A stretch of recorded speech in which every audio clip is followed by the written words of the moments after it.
Seja bem-vinda a mais um podcast, o Fodascast ou Fadascast. Somos o que queremos ser, não nos rotule e não nos coloque numa caixinha.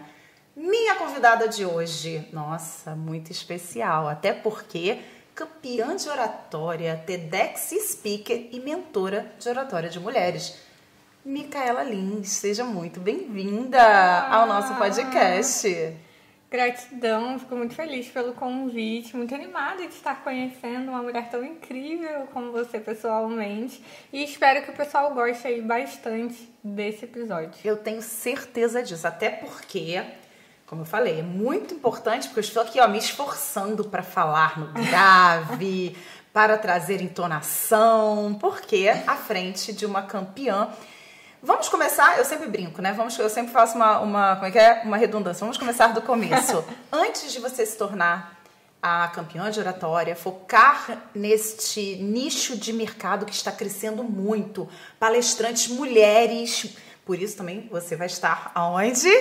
Ela vai estar no palco do maior evento de empreendedorismo feminino da Europa, o Conecta Summit, que só recebe mulheres palestrantes. Mas a gente vai falar isso um pouquinho depois. Como que, antes de você pensar nisso, como que você se viu? Você é uma jovem, né? 28 anos, não é isso? Sim. Como que você se via? Você pensava nesse nicho ou não? O que você imaginava para a Micaela? Nossa, eu brinco que no começo eu queria ser juíza, olha que louco. Eu queria muito ser juíza, queria fazer faculdade de Direito, queria trabalhar com justiça. E no final das contas, hoje olhando para trás, eu vejo muito que o que eu queria de verdade era sentir que eu fazia uma transformação na vida das pessoas. Só que cabeça de criança, como a gente é criado pelos nossos pais, eu achava que a única forma de fazer essa transformação na vida das pessoas seria por meio do direito, seria por meio da justiça. Então eu passei por muitas coisas até conseguir me encontrar de fato nesse nicho, até entender que a comunicação ela era algo que estava me acompanhando desde pequena e que eu podia potencializar isso e ensinar isso para outras mulheres. Mas no começo eu não tinha essa visão sobre mim, pelo contrário. Eu era aquela típica pessoa que falava mal de todo mundo no Twitter o dia inteiro, que achava que toda produtor de conteúdo era coach, vendedor de curso. Interessante. Eu era essa pessoa. E eu conto porque eu gosto de falar disso, porque a gente tem esse pré-julgamento sobre as pessoas quando a gente não se coloca numa posição de aprender.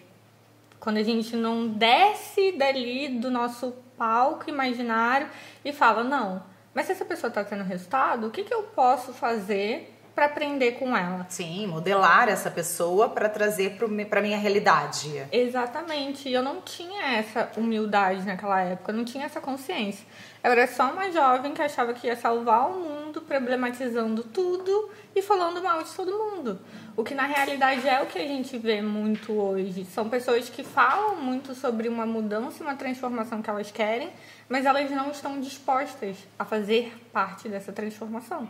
E ficar atrás da tela do seu celular reclamando o que os outros deveriam fazer ou não, não vai mudar o mundo. Isso é ótimo. Você está na tela do celular dizendo para o outro realizar algo que você não está fazendo. Exatamente. Então eu era essa pessoa. E hoje em dia eu gosto de falar sobre isso, porque independe do momento que você está. Você consegue mudar. E eu acho que a maior dádiva que Deus deu pra gente é o poder da mudança. De a gente olhar pra nossa vida como ela tá agora e a gente transformar ela ou em algo ainda melhor ou em algo ainda pior. Ótimo. E como que foi essa mudança específica do direito para a oratória? Claro que você não deixou tudo que você aprendeu no direito, você pegou ali muitas coisas para o que você faz hoje. Mas como que foi essa mudança? E é muito interessante você falar isso porque você é uma jovem, mas na minha época eu tinha aquela coisa assim, ou você tinha que fazer medicina, ou você tinha que ser professora, ou você tinha que ser advogada. Uma das três profissões que na cabeça dos nossos pais era uma profissão nobre. E como é hoje para o seu pai, que eu também sei que tem uma história lindíssima, que eu quero muito que você fale aqui, porque não só linda, eu vi o Dia dos Pais agora, aconteceu lá no Brasil, você estava viajando, você fez uma homenagem linda para ele, mas como que era a visão dos seus pais com isso? Porque todo pai quer o melhor, Todo pai e uma mãe, que é o melhor para filho. Então, a ideia dos pais de você ter uma profissão e não, por exemplo, como assim você hoje trabalha com o digital, com um telefone, fazendo vídeos, conteúdos? Isso, para ele, como foi esse primeiro momento? É muito louco, porque na realidade eu sofri um processo um pouco inverso no início com os meus pais. Os meus pais são pessoas muito religiosas e meu pai, infelizmente, nem minha mãe tiveram o acesso e as oportunidades que eu tive hoje. Então, meu pai é semi-analfabeto, ele não... Eu acho que está muito velho, não quis terminar, e eu respeito a decisão dele.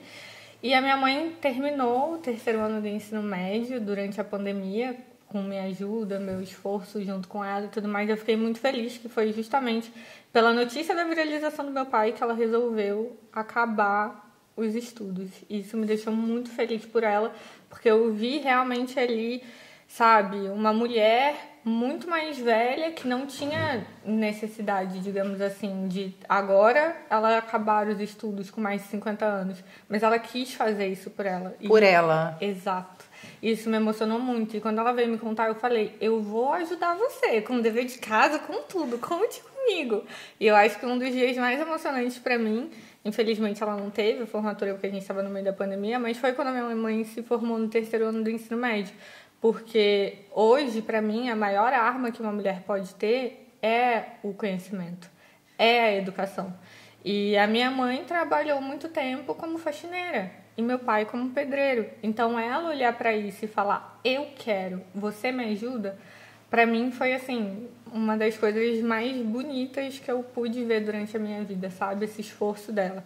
Meu pai, em contrapartida, não quis acabar e eu respeito a decisão dele, entendo, hoje ele é aposentado. Só que no começo foi diferente, porque eles não tinham tido acesso à educação, eles não tinham tido acesso à universidade. Então, quando eu fui lá, fiz 18 anos, já trabalhava desde muito novinha, antes de sair de casa. Eu comecei a trabalhar no 3º ano do ensino médio. Eu estudava de manhã, trabalhava de tarde, eu não tinha hora para nada, estudava para o vestibular no caminho para o trabalho. Por quê? Porque eu queria juntar dinheiro para sair de casa. Mas por que eu queria juntar dinheiro para sair de casa? Primeiro porque eu entendia que a realidade dos meus pais, financeiramente, era algo que eu não ia conseguir mudar ali naquele momento, sem educação.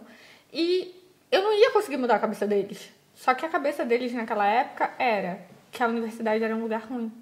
Era um lugar... mesmo? Olha! A cabeça deles era que a universidade era um local de perversão, bem assim, bem um extremo, sabe? Sim. De que as pessoas iam lá, iam se perder e etc. Então, quando eu falo pra eles que eu tinha passado na universidade e que eu ia sair de casa pra estudar, não foi bem visto. Uau! E na época aquilo me causou muita revolta. Só que depois eu entendi como é que eu quero cobrar que os meus pais entendam que a educação é algo tão importante pra mim, se isso não foi dado a eles. Perfeito. Quando você vem traz tanta maturidade? Eu acho que dá de tanta transformação. Porque eu saí de casa muito nova, eu saí de casa com 18 anos. E na época meus pais pararam de falar comigo.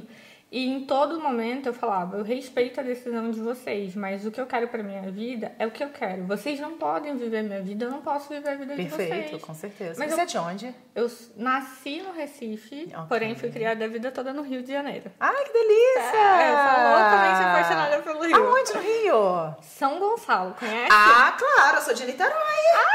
Mas o quê? Marido é de São Gonçalo. Ah, não acredito! Tem um conterrâneo aqui! Amém! Mas olha só, eu sempre digo o seguinte, quando perguntavam, tem uma amiga minha que perguntava pra ela morava em São Gonçalo. Você mora onde? Ela falou assim, no caminho de Búzios, conhece? Não, ela não mentiu. Pra você ir pra Búzios, você passa por onde? Por São Gonçalo. E ainda tem aquela brincadeira, né? Que todo mundo que morava em São Gonçalo falava que era de Niterói. Exatamente. Muito bom. Mas na verdade não. Eu sou de Duque de Caxias, eu nasci em Duque de Caxias. E aos 2 anos de idade eu fui pra Niterói e nunca mais saí. Só saí pra vir pra cá. Então assim, eu sou carioca do subúrbio, né? Mas eu sou de coração de Niterói. Niterói é realmente a minha... eu amo. Nossa, nem mudou aqui o assunto. Mas é muito bom isso, né? Sim. Ai, que legal. Gente, que massa. Onde São Gonçalo? Poucas pessoas vão conhecer, mas eu vou, vai. O Galo Branco. Não, mentira. Você tá de brincadeira? Não tô. Meu primeiro casamento, eu casei na igreja do Galo Branco. Não acredito. aquela igreja. Nossa, era parecendo.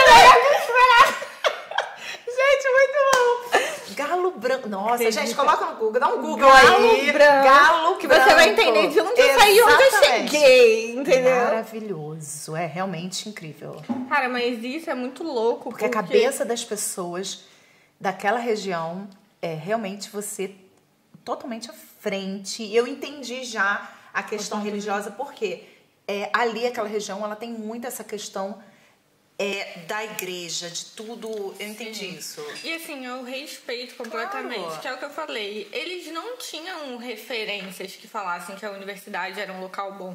Então a referência que eles começaram a ter foi dentro da religião. Então se a religião falava que aquilo era ruim, Claro. e a religião, querendo ou não, porque, gente, pra quem não conhece São Gonçalo já foi considerado uma das cidades mais perigosas do Rio de Janeiro. É verdade. Então, assim... É o maior colégio eleitoral do Rio de Janeiro. Exatamente. Por conta das comunidades. É a maior comunidade. Exato. Em São Gonçalo tem a maior favela, comunidade Sim. da América Latina. Exatamente. Então, assim, eu cada vez mais tenho falado que eu vim de São Gonçalo porque tem gente que me olha hoje e não entende o que eu passei na minha infância. Não entende o que eu passei na minha adolescência. Sim. Cara, teve épocas aqui em São Gonçalo que eu tive que mudar de escola 3, 4 vezes durante um ano. Por quê? Porque as pessoas queriam me bater. Porque não... Quando a gente está falando de subúrbio, de favela, Sim. a gente está falando de locais em que o estudo, muitas vezes, não é bem visto por todo mundo. Então, você se esforçar numa sala de aula, às vezes gerava uma certa revolta das Até pessoas. porque o Estado Não incentiva. não incentiva. Eu estou falando, por exemplo, como eu falei, eu venho de Duque de Caxias, minha família do meu pai é de lá. Então, eu entendo. Conheço a realidade de São Gonçalo, porque eu morei em São Gonçalo depois do meu casamento e a família do meu ex-marido, o pai dos meus filhos, é de lá. Então, eu conheço essa realidade que você está falando. O governo não investe, então, por não investir, as pessoas não têm uma noção das oportunidades do mundo. Não tem. Você está falando do meu marido, que está ali atrás? Aham. Ele disse, quando ele pisou a primeira vez, com 18 anos, em Copacabana, ele falou assim, o mundo se abriu. É uma outra vida. É uma cidade muito precária, que você vê muita pobreza, você vê muita violência. Então, assim, eu lembro de... Você tá sendo muito privilegiada, porque tem coisas aqui que eu nunca contei em nenhum podcast mesmo. Mas, assim, eu lembro, uma das minhas memórias afetivas mais fortes é que a gente morava numa casa, porque meus pais muito humildes, a gente sempre morou numa casa de um quarto só, 5 pessoas. E a gente morava numa casa que era a nossa casa embaixo, alugada, uma casa em cima que morava um casal e tinha uma casa na frente que morava uma senhorinha. Só que ela faleceu, a casa ficou abandonada, o que aconteceu? A casa virou um ponto de droga. Eu ia falar isso, o tráfico tomou conta, que é assim. Exatamente, o tráfico tomou conta. Então, assim, Isso quando o tráfico não expulsa a pessoa para tomar conta também, né? Exatamente. Tem isso. A realidade nua e crua é essa. Exato. Então, assim, eu convivi muitos anos com medo de ficar sozinha dentro de casa. Sim. Porque a casa da frente da minha era um ponto de droga. E eu não tinha o que fazer, porque meus pais não tinham dinheiro pra sair dali. Casa. E tem mais. Não é só questão do perigo do tráfico, mas sabe qual é o perigo que poucas pessoas pensam? A polícia deu uma batida. Acha Exato. que vocês também fazem parte. E meu pai, um homem negro, Olha. nordestino, Sim. semi-analfabeto. Sim. Então, assim, imagina o que iam dizer sobre ele. Com certeza. Então, meu pai, hoje em dia, quando eu olho pra trás, uma coisa que me causava muita ansiedade, que eu ficava muito mal, era a quantidade de vezes que a gente se mudava. A gente se mudava muito, muito. Eu lembro de todas as casas, assim, menos de um ano, 3, 4 casas diferentes. Só que hoje, quando eu olho pra trás, eu entendo por que a gente se mudava tanto. A gente se mudava muito porque era um local muito perigoso. Então, meu pai sempre estava tentando procurar uma casa um pouquinho melhor que eles conseguissem tirar a gente de perto daquela violência. Então, assim, acordar, tá tendo tiroteio, não poder sair na rua depois de 10 horas da noite, tomar cuidado na escola porque eu não sei com quem eu tô falando. Se uma pessoa ameaçava me bater na escola, eu tinha que ficar calada, eu tinha que ficar quieta porque eu não sabia com quem eu tava lidando. Então, eu cresci com tudo isso em cima de mim, mas ainda assim eu encontrei um conforto muito grande dentro de casa dos meus pais, porque quando eu comecei a sofrer essas retaliações de chamar a atenção demais dentro da escola, de ser a melhor aluna, de as pessoas queriam cortar meu cabelo na escola, queriam colar chiclete no meu cabelo, queriam bater em mim porque eu tirava boas notas. Porque você era diferente. Exato. porque eu E era o que o diferente. digital acontece hoje quando você é diferente A e se mesma destaca? coisa. Todo a mesma mundo coisa. quer. Então por isso que você Vou dar- também nem se importa, porque você já está acostumada. Olha que interessante como a nossa história, ela nos um porquê. prepara para isso. Você se preparou para esse momento, porque o digital é muito cruel, como você falou. As pessoas estão Muito. ali querendo só criticar. Quantas críticas você recebe por dia? Hoje de manhã eu acordei. conta. Hoje de manhã eu acordei e fui ligar as notificações assim do meu Instagram depois de ter feito as minhas atividades. E tinha lá, uma pessoa criou um fake, porque dá pra ver na atividade compartilhada, né? Quando a pessoa criou a conta, um nome que eu nem sei pronunciar, porque a pessoa juntou várias vogais. E essa mesma pessoa comentou em vários vídeos meus sobre a minha aparência.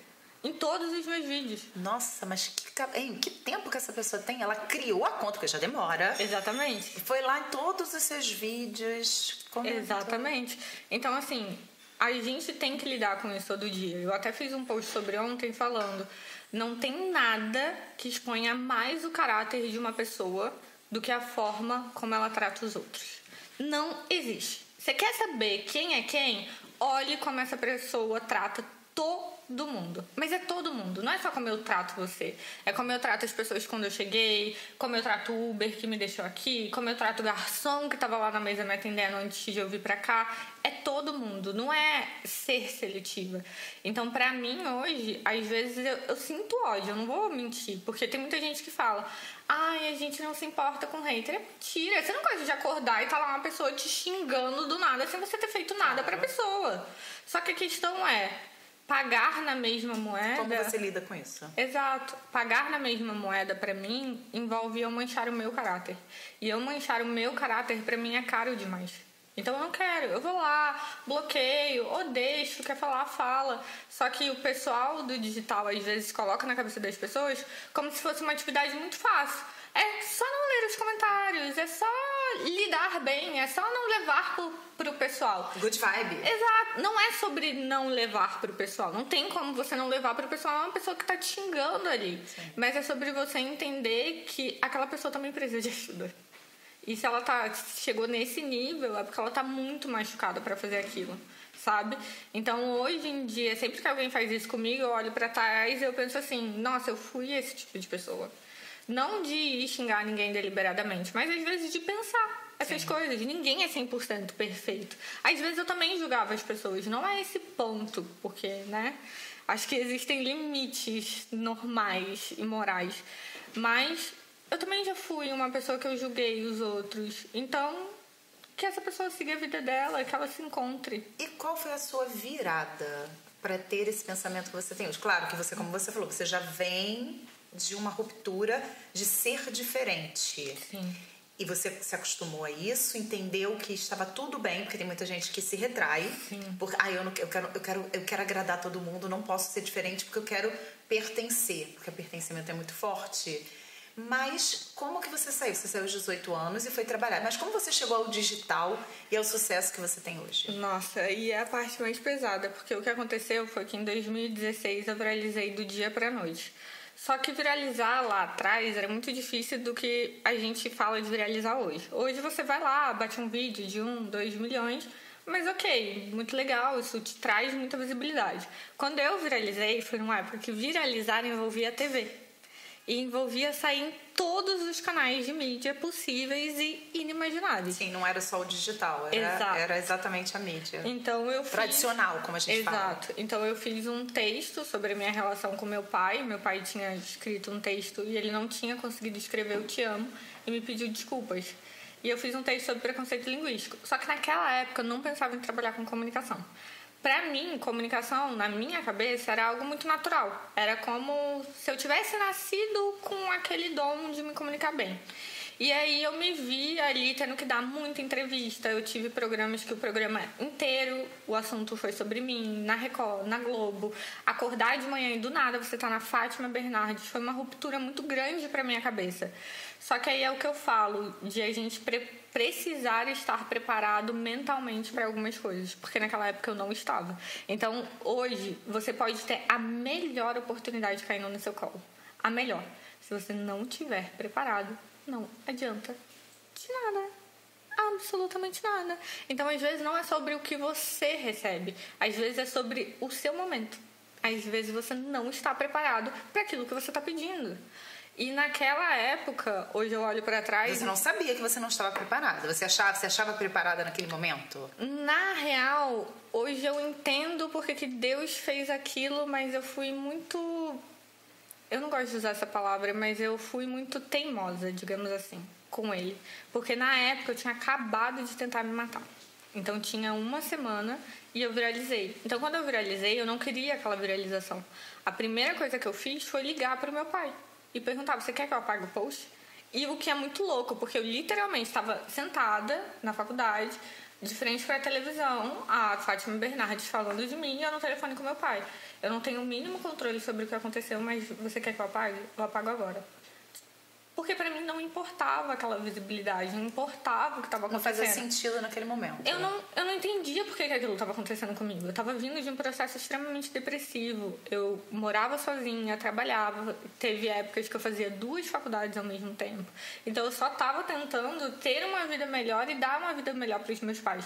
Só que parecia que tudo que eu estava fazendo dava errado. E que nada nunca estava bom para mim. Então quando aquilo aconteceu... Na vida de qualquer outra pessoa, a pessoa olharia e falaria: nossa, que bênção, agora eu vou ganhar mais dinheiro, mais visibilidade. Pra mim aquilo era assim, nada. Tanto que se você vai lá no YouTube ver os programas de televisão que eu gravei programa com o Geraldo Luiz, gravei muita coisa, eu tô literalmente 100% apática. E na época, eu não contei pra ninguém, nenhuma entrevista, o que estava acontecendo na minha vida. Eu não contei que eu estava depressiva, eu não contei que naquela época eu tomava 7 remédios por dia, que eu tinha acabado de tentar tirar minha vida. Eu não contei nada. Eu ia lá, sentava, falava, porque eu comecei a enxergar aquilo como uma oportunidade da gente mudar enquanto ser humano e parar com isso de querer corrigir erros ortográficos, querer ficar corrigindo os outros. Você não sabe o que a pessoa passou para ela chegar onde ela chegou. É muita audácia nossa achar que hoje, seja no Brasil, seja no mundo, todo mundo teve acesso à educação. Não custa nada você parar para olhar a nossa história para você entender que a educação é um privilégio. A educação é um privilégio para nós, mulheres, que tivemos direito de estudar quase que em 1900. A educação era um privilégio para a família do meu pai, que é nordestina, pobre, periférica. Ter voz hoje, como nós temos. É o maior privilégio que a gente tem. Só que as pessoas não reconhecem isso. Então eu pensei, tá, meu pai falou que não quer que eu apague, ele ficou muito feliz, muito animado, então eu vou deixar e eu vou pelo menos usar isso para conscientizar as pessoas sobre isso. Mas eu não vou contar para ninguém o que tá acontecendo. Então é meio que eu exponho ali uma parte da vida dos meus pais e da minha família e outra eu escondo naquela época e eu falo, ninguém vai ter acesso a isso, eu não quero que ninguém saiba disso. Porque hoje, falando assim, é muita loucura, mas na época era coisa de eu acordar com imprensa batendo na minha porta, sem ter me ligado antes, querendo gravar comigo a todo custo, assim, dando trocentas matérias por dia. Na época eu saí na Veja, no The Huffington Post, no G1, em tudo. Então foi como se minha vida virasse de cabeça pra baixo e do nada eu tivesse acordado famosa, sendo que eu não queria nem estar viva, na época. E aí, na época eu fui, fiz, e aí o que eu fiz depois de ter viralizado? Eu desativei todas as minhas redes sociais. Todas. Quando eu olho pra trás, eu falo, meu Deus. Aí eu me perdoo e falo, tadinha, ela tava fazendo o melhor que eu podia naquele momento, exatamente. Mas ok. Até porque você não estava preparada para tudo aquilo. Nada. Se eu olhava no meu Instagram, era foto de mim na praia o dia todo. Não tinha nada. Eu não produzia conteúdo, não fazia nada. Só que, ao mesmo tempo, hoje, olhando pra trás, eu sinto que aquilo foi como uma forma de Deus falar comigo, que as pessoas queriam me ouvir, que as pessoas queriam saber sobre a minha história, só que eu fui muito teimosa pra entender. Também não tem um orgulho aí, ser orgulhosa, porque a gente acha que não precisa. Às vezes, eu já passei por isso lá atrás, aquela coisa assim, não é só teimosia, eu também sou muito teimosa, afinal eu sou taurina, não é mesmo? Mas também a questão do orgulho de assim, não, isso eu não preciso, eu já sei isso não é importante pra mim. não foi talvez uma certa questão de orgulho com um pouco de não saber o que fazer. Porque pensa, eu era uma menina. Quantos anos você tinha? Na época, eu devia ter 22, 20 e poucos anos. Foi E 2016. naquele momento, existiam também os haters ou não? Claro. Também. Muita gente me xingou falando que eu tava expondo meu pai desnecessariamente. Sendo que a maioria não sabe que eu estava disposta a pagar a publicação Sim. pra preservar a privacidade do meu pai. Isso ninguém viu. Não, e que pra ele também... Ele tava pagando. A real é essa. Meu pai ama aparecer, gente. Eu acho que hoje em dia eu gosto de aparecer em homenagem ao meu pai. Mas assim, ninguém vai ver. E é isso que eu tô falando. Ninguém nunca vai ver seus bastidores. Porque naquela época tinha Será que se eu tivesse contado que eu tinha acabado de tentar me matar, as pessoas teriam pego mais leve comigo? Não sei. Só que a questão é, não interessa o que tá acontecendo no seu bastidor, as pessoas sempre vão achar um motivo pra te fazer mal. Só que ao mesmo tempo, se hoje você é uma pessoa que tira parte do seu tempo pra criticar os outros, pensa nisso que eu te falei. Eu viralizei, eu estava depressiva, eu tinha acabado de tentar acabar com a minha vida. Qualquer comentário naquela época era muito pesado pra mim. Sim. Muito pesado. Até porque você também não está preparada pra isso. Exato. Então, hoje, o que você vai preferir? Você vai preferir ajudar a acabar com a vida das pessoas ou tentar tornar a vida de quem você não conhece, mas que passa pelo seu caminho um pouco melhor? Então, tudo isso me deu muitos ensinamentos. Só que eu fui muito, e aí é o que eu digo, teimosa, no sentido de eu desativei minhas redes sociais, eu sumi, eu me enfiei ainda mais numa caixa, eu me isolei ainda mais, o processo depressivo ficou ainda pior. Ainda pior por conta disso. Sim, não foi nem por conta disso, mas foi assim, por uma questão de eu não entendia o que estava acontecendo, eu não entendia ambiente errado, local errado, pessoas erradas. Boa. Sim. Entende? Sim. Então, eu estava num ambiente errado, tinha um relacionamento que me fazia muito mal, andava com pessoas extremamente tóxicas, tudo aquilo me deixava ainda mais mal. E eu não conseguia enxergar. E aí foi onde eu fui lá e tentei tirar minha vida mais 2 vezes depois de tudo isso. E hoje eu tenho essa tatuagem, que são 3 pontinhos finais, que eu sempre digo que elas me lembram que a reticências, ela é uma nova chance de você começar uma nova história. E de todas as 3 vezes que eu tentei acabar com a minha vida, eu nunca liguei pra ninguém, eu nunca disse que estava arrependida, eu nunca pedi ajuda. Todas as 3 vezes aconteceram coisas extremamente extraordinárias, em que alguém era enviado, quebravam a minha porta e me salvavam. Assim, não tinha como a pessoa saber o que estava acontecendo, mas alguém era mandado lá e eu era salva.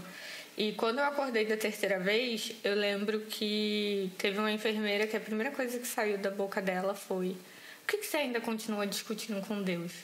E eu discutia muito, porque mesmo que eu estivesse passando por todo esse processo, uma coisa que eu nunca deixei foi de ter a minha crença em Deus. Eu não faço parte de nenhuma religião, mas eu tenho a minha crença em Deus. E todas as vezes eu discutia no meu quarto. Eu discutia como se eu estivesse conversando com uma pessoa. E quando eu acordei, a primeira coisa que ela falou foi essa. E ela falou: você é muito amada por ele, só que você não consegue enxergar. E eu fiquei odiando essa mulher durante anos. Mas aquele momento te marcou, tanto marcou que você fala dela. Exato. Eu fiquei odiando ela durante anos, porque eu falava: que insensível! Fala de Deus agora! Como assim? Sendo que era ele que estava falando comigo. Sim, através dela. Exato. E dessa 3ª vez eu voltei pra casa muito irritada, muito brava. E eu lembro que eu joguei tudo assim no chão e eu falei: então você dá o seu jeito. Você vai me ajudar a encontrar o que eu vim fazer aqui nessa merda. Porque eu tô falando pra você que eu não quero mais viver. Eu tentei tirar minha vida e você continua.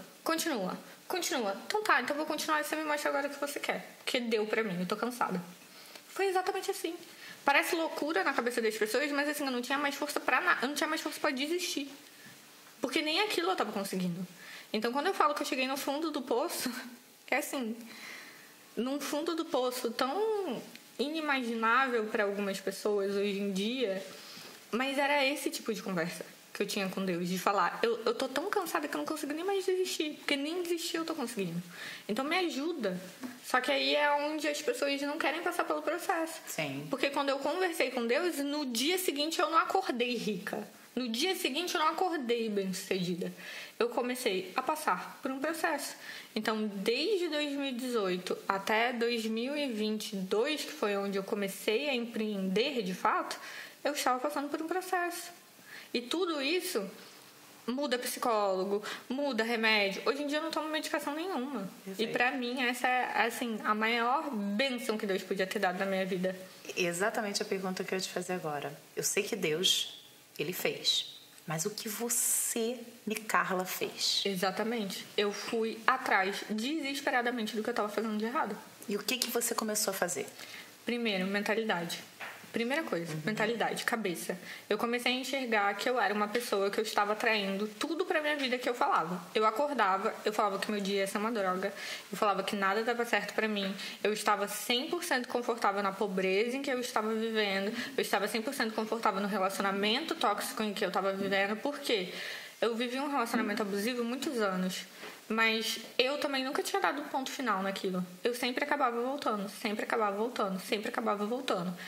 Naquele ano, naquela vez que eu acordei, eu falei, deu pra mim. Deu. Mas assim, deu num nível de pode me procurar, pode mandar SAMU, pode mandar, cara, o que for. Eu não volto mais pra esse lugar.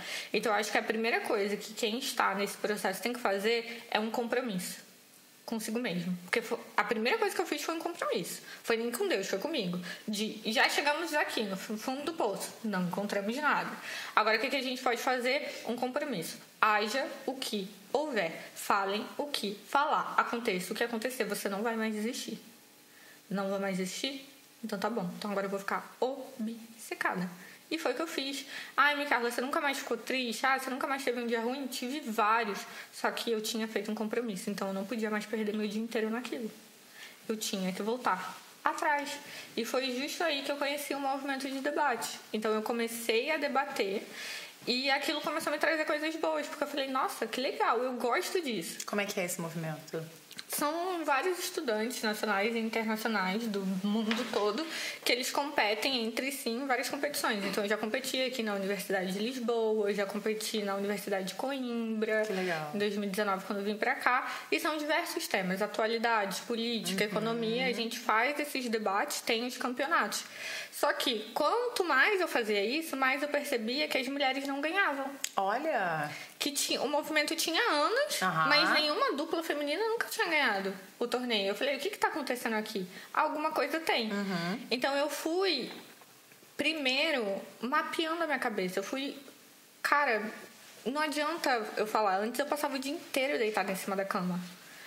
Só que passar o dia inteiro deitada em cima da cama me deixava mais deprimida. E eu sei que às vezes você não tem força, eu sei que às vezes é difícil, mas você precisa fazer um esforço, por mínimo que seja. Liga pra alguém, tenta sair de casa. Sim, isso depende de você. Exato, porque ninguém vai lá te puxar pela mão e te tirar de cima da cama, porque ninguém fez isso comigo, entende? Então, assim, eu comecei a me ocupar. E aí eu comecei a me ocupar pelo debate. Só que quando eu comecei a debater, eu comecei a perceber várias coisas, eu comecei a perceber algo que eu gostava. E aí tá o erro. Às vezes a gente foca demais no que a gente não é bom. E a gente deixa de focar no que a gente gosta. Então eu comecei a focar em algo que eu gostava, que era me comunicar num espaço em que, tecnicamente, eu era ouvida. Sim. Então, pera, isso aqui é legal, vou continuar. Comecei a perceber vários problemas. E aí foi onde eu percebi uma grande mudança. Que eu não comecei a olhar mais para o problema como um problema. Eu comecei a olhar para os problemas e pensar em soluções. Então, nunca tinham feito um campeonato de debates online. Não existia isso na minha época. Eu fui lá e criei o primeiro.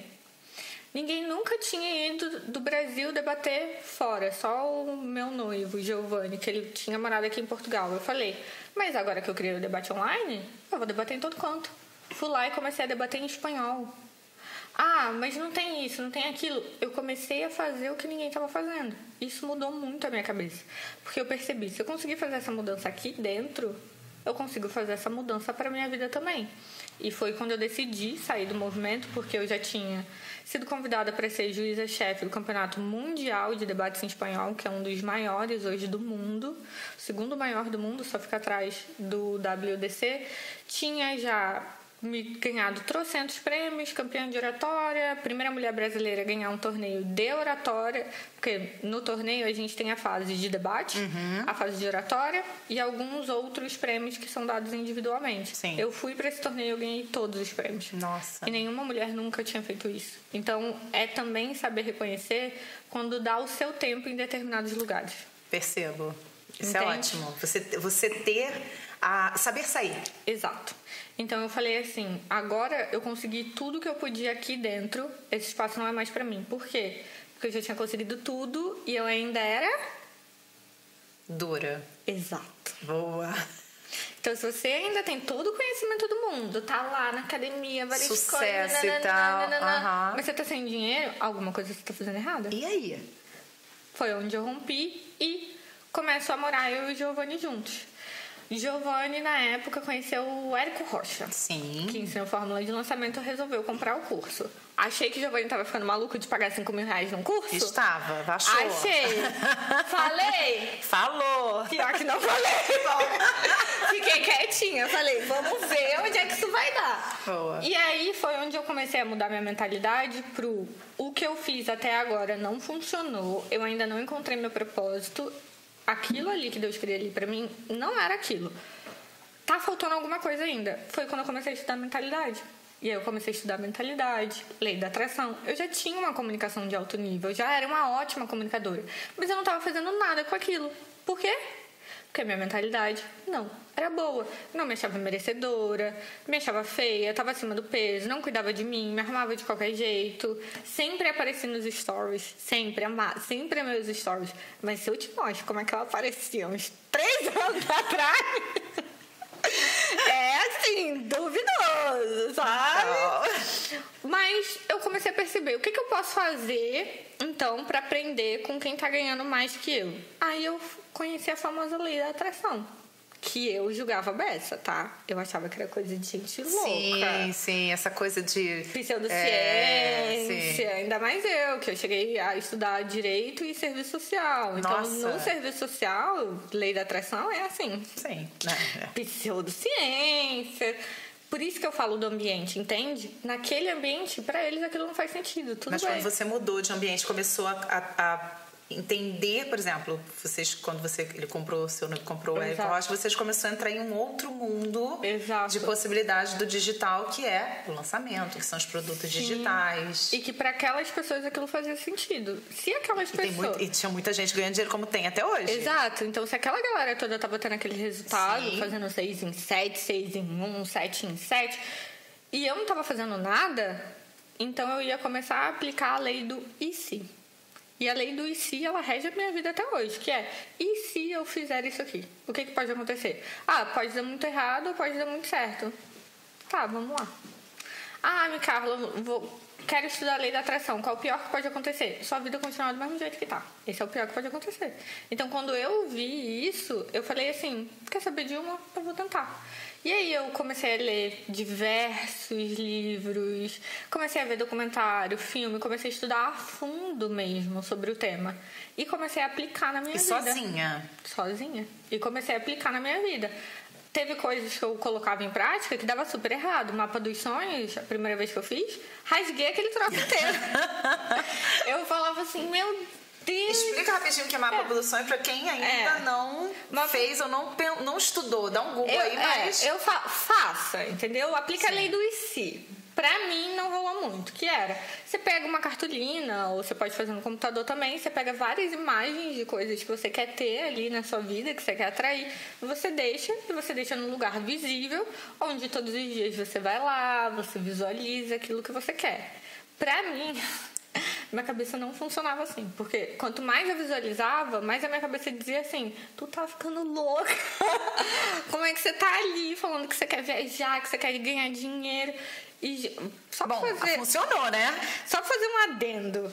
Naquela época, que eu comecei a estudar mentalidade, eu estava desempregada. A primeira fotinha ali de quanto eu queria receber que eu fiz na minha vida foi uma fotinha que eu queria receber 5 mil reais por mês. Hoje eu tenho uma empresa com faturamento multimilionário. Olha mas eu isso. tive que começar por algum lugar. Sim. Entende? E na época aquilo não funcionou muito pra mim. Só que eu nunca cheguei e fiz assim, isso aqui não serve. Não, eu pensei, o que tá me deixando ansiosa com isso? É visualizar todo dia? E se eu mudar a técnica e começar a fazer ela de um outro jeito? E aí foi quando eu desenvolvi a técnica do caderno. Eu nunca tinha visto ninguém falando em lugar nenhum. Eu acordei um dia, estava muito feliz, muito animada. Peguei meu caderno e comecei a escrever tudo que eu queria. Na época, o que eu escrevi deu uma folha só. E eu tinha separado por áreas, tá? Família, dinheiro, relacionamento, corpo, tudo. Mas deu uma folha só. Aquilo me chamou muita atenção. Porque eu falei, eu não tô querendo nada. Porque eu não tenho referência. Eu não tinha nem referência pra saber o que eu queria. Sim. Olha que louco. Porque quando você não sabe o que pede... Você não ganha nada. Exatamente. Igual você vai num restaurante e fala assim, eu quero uma carne. Aí o garçom vem e traz um peixe. Aí você fala assim, não, mas eu quero uma carne. Mas peixe também é uma carne branca. Mas Exato. é uma carne. Tá. E ele traz um frango. Não, eu quero uma carne. Não. Aí ele traz um frango. Não, eu não quero. Eu quero um tibone, uma picanha mal passada, assim, seja específico. Exatamente. Então, escrever ali no papel foi um exercício pra mim de olhar e falar, tem algo errado com a minha referência. Onde é que eu posso mudar as minhas referências, então, para aumentar o meu merecimento, já que na época eu não tinha dinheiro? Na época que eu comecei a fazer o caderno, eu já tinha arrumado um emprego, estava trabalhando na revista Caras, ganhava R$1.000 por mês. Mas assim, eu queria mais. Sim. Queria mais. E aí eu falei assim, quer saber de uma? Eu vou inverter o mapa dos sonhos. Eu vou fazer o meu Instagram de mapa dos sonhos. E aí, meu amor, eu peguei meu Instagram e meti um follow em massa. Dei um follow em todo mundo, sem dó nem piedade. Boa. Conheci não sei. Não tenho contato, não produzo um conteúdo que tá me agregando em nada. Sim. Tchau e benção. Perfeito. Parei de seguir. E comecei a falar, eu quero uma bolsa, então vou seguir uma marca de luxo. Eu quero um carro, então vou seguir a marca do carro. Eu quero uma viagem, então vou seguir. Eu comecei a seguir essas coisas. Por quê? Já que a gente fica o dia inteiro no celular, usa isso a seu benefício. Boa. Usa isso para o seu benefício, você já vai ver aquilo. Então, parei de seguir página de fofoca, de notícia, tudo. Falei, na minha cabeça nada mais disso entra. Agora eu vou focar nisso aqui. E uma das coisas que eu escrevi no caderno era que eu queria um iPhone. Porque na época meu celular era um iPhone, mas era um iPhone, sei lá, 8, com o botão quebrado, a bateria estufada. E quando eu escrevi o caderno mais ou menos ali em setembro. Quando foi em dezembro, dia 31 de dezembro, eu ganhei um iPhone de presente. Exatamente do jeito que eu tinha descrito. E nisso a gente estava empreendendo, tentativa e erro. Eu ajudava o Giovanni. Sim. O Giovanni tinha 2.000 seguidores na época. A gente ali tentando, errando, acertando. Porque do dia pra noite 1 milhão de seguidores, né? Muita gente acha Eu que vi é você, assim, não, né? é de um dia pra noite. Do dia pra gente acordou, tava lá. Mas assim, tentativa e erro. Sim. E teve um início e teve a jornada. Exato, só que eu não empreendia, só o Giovanni. E quando você começou a empreender? Em janeiro de 2022. Por quê? Porque eu olhava pro Giovanni e eu falava assim, mas o Giovanni já trabalha com comunicação. Mas ele já tá fazendo isso. Por que eu vou fazer também? Olha a comparação. Maravilhosa. Verdade. Sendo que eu tava ajudando ele em todo o processo. Sim. Então eu cuidava das redes sociais dele, eu ajudava ele com tudo. E até porque são comunicações totalmente diferentes. Você fala especificamente pra mulher. Exato. E aí foi quando eu falei assim, ele me deu um ultimato, assim, pra ser sincera. Ele falou, você não nasceu pra ficar trabalhando pros outros, isso é visível em você e você não pode virar o ano assim. Porque se você virar o ano assim, você vai cometer as mesmas coisas. Você tem que tomar uma decisão. Ou você vai começar a empreender, ou você vai sair do seu emprego. Eu falei, putz, que droga. Então, como eu já estava muito no processo de mentalidade, eu já sabia que as pessoas que eu queria andar, não fazia sentido para elas andar com aquela pessoa que eu era. Entende? Então eu falei, eu preciso mudar a minha vida. Sim. E aí no dia 30 eu falei assim, quer saber de uma? Deu. Agora eu já tava ajudando ele, estruturando ele, fazendo tudo certo. Eu falei, eu vou pegar a mesma inteligência que eu já tenho pra ajudar ele e vou fazer pra mim. E comecei a fazer. E foi muito louco, porque as coisas começam a fluir muito quando você tem certeza do que você quer. Quando você tem quando você sabe exatamente o caminho. Então, uma coisa que eu fiz desde o começo foi traçar o exato caminho de quem eu me tornaria. Então, em janeiro de 2022, quando eu comecei a empreender, eu falei já que eu atenderia os maiores nomes do país. Eu já tinha dito que eu me tornaria TEDx Speaker. Eu já tinha dito que eu seria milionária até o final do ano. Eu já tinha dito tudo isso. Pra mim era muito claro que isso ia acontecer. Como? Não me interessava. Eu tinha 3 mil seguidores e um sonho. Mas eu ia fazer. E muita força de vontade pra chegar até lá. Então eu ia fazer aquilo dar certo. Mas você também não ficou o quê? Deitada na cama. De jeito nenhum. Não é isso? Então eu comecei a mapear eventos que eu podia ir. As pessoas que você queria conhecer. Quem eu queria andar, quanto eu queria ganhar, quantas mentorias eu tinha que vender, curso, o que materializa. Não adianta você falar, quero 5 mil reais por mês. Como? Quantas mentorias você tem que vender? A que preço? Sim. A pessoa fala, eu quero ser milionário. Mas quanto você precisa faturar por mês durante um ano para você fazer 1 milhão no final do Perfeito. ano? A galera não sabe. O pessoal fala por falar. Exatamente. Entende? E não adianta, porque o universo vai olhar pra você e vai falar assim, por que eu vou te dar? Você não tá fazendo nada. E no papel... E no papel tá lá. Então tem que estar coerente quem você é, o que você fala e como você age com o que você pede. Perfeito. Esse é o maior erro que as pessoas cometem. E me, Carla, tá sendo ótima a nossa conversa. Nossa, maravilhosa, como sempre. Me diz uma coisa. O que você diria? A gente está quase terminando o nosso podcast. O que você diria para a Mi Carla do passado? O que a Mi Carla do passado... O que hoje você chegaria e falaria assim, se você pudesse parar o tempo, olhar e falar para ela, o que você diria? Você não é a sua dor nem nada que aconteceu com você. E você é capaz de transformar tudo isso em uma grande transformação para milhares de pessoas, por mais que você não consiga enxergar. E o futuro? Como será a Mi Carla do futuro? Não tem papel aqui, como é que é? Não tem caderninho aqui, mas já vamos visualizar. 1% do que você está pedindo hoje é pouco perto do que você vai alcançar. Maravilhoso. É exatamente essa a sensação que eu tenho. E quem é a Mi Carla hoje?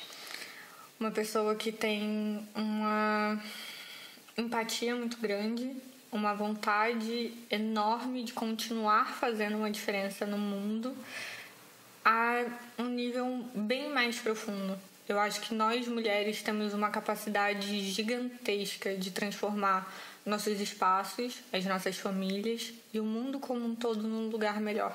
E eu tô 100% disposta de pegar na mão dessas mulheres e ajudar elas a soltarem essas ideias pro mundo.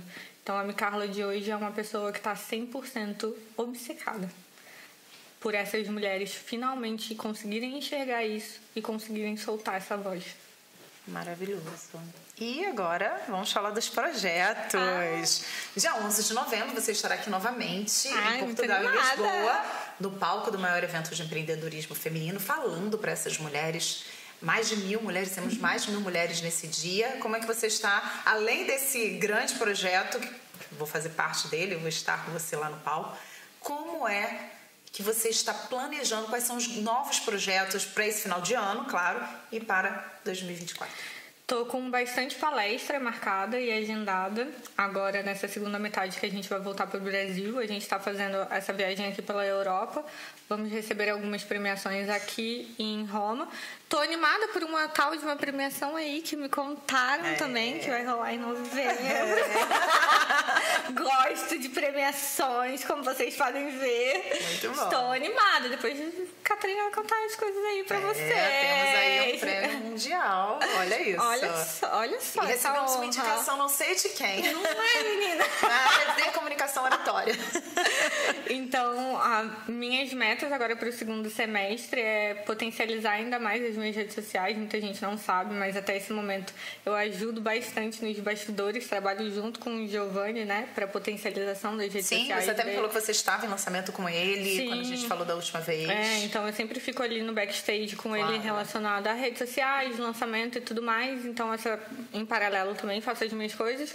Então, a minha meta agora para essa segunda metade do ano é conseguir potencializar ainda ainda mais as minhas redes sociais, conseguir estar aí nos eventos como os seus, porque eu realmente queria aqui te parabenizar pelo que você está fazendo.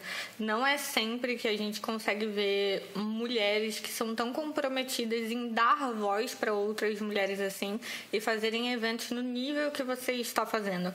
Porque hoje é muito mais fácil a gente ir lá e investir em eventos em espaços que, quando a gente vai olhar, as mulheres no palco são minoria. E a gente vai lá e compra, e a gente vai lá e parabeniza. Então, vale mais a gente parabenizar mulheres que estão dando espaços para nós, como você está dando. Porque quando uma mulher ajuda outra mulher, é uma geração de mulheres que vão vir depois da gente, que vão continuar se beneficiando disso tudo que você está fazendo. Então, eu não podia terminar esse podcast sem te dar o parabéns pelo trabalho incrível que você está fazendo aqui em Portugal e no mundo. Obrigada. E recebo as suas palavras com muito amor, muito merecimento, porque isso também é algo que nós temos que aprender a receber. E para mim isso é muito importante. Você falou um ponto, vários eventos que eu já vi, como você falou, nós mulheres somos a minoria. E eu sempre falo, vocês homens são muito bem recebidos por nós, mas para sentar e nos ouvir. Exatamente. Amei. São muito bem recebidas. E é isso, né? Que cada vez mais a gente consiga atingir esses espaços para que a gente consiga ser ouvida por todos. Por todos, com certeza. E Carla, muito obrigada. Um brinde. Quero te agradecer. Deixa para você aqui uma última mensagem. O que você quer deixar para o nosso público? Não percam o evento agora em novembro, porque foi exatamente eventos e espaços como esse que me transformaram e me trouxeram exatamente aqui agora. A gente falou muito de mentalidade, de ambiência, de aprender com quem já chegou no nível que você quer estar. E eventos como esse são justamente os lugares que você deve estar se você quer se tornar uma pessoa melhor. Então não percam mesmo essa oportunidade, porque às vezes a transformação que a gente quer ter está no conteúdo que a gente não quer pagar, está no ambiente que a gente não quer ir. Então, se você realmente quer fazer essa transformação na sua vida, comece a apoiar mulheres, eventos e comecem a estar nesses espaços com essas pessoas. Maravilhoso. Estamos aqui terminando mais um podcast nesse espaço incrível da nossa empreendedora e também patrocinadora, que é a Rosângela, do Clube Chateau. Esse podcast é específico para receber mulheres, dar voz às mulheres. Ele vem baseado no livro, no Somos Fodas ou Somos Fadas. Somos o que queremos ser, e é exatamente esse o objetivo, trazer voz, não só na escrita, mas agora para a comunicação e oratória. Muito obrigada, Carla. Muito obrigada a você, e eu espero você no próximo episódio.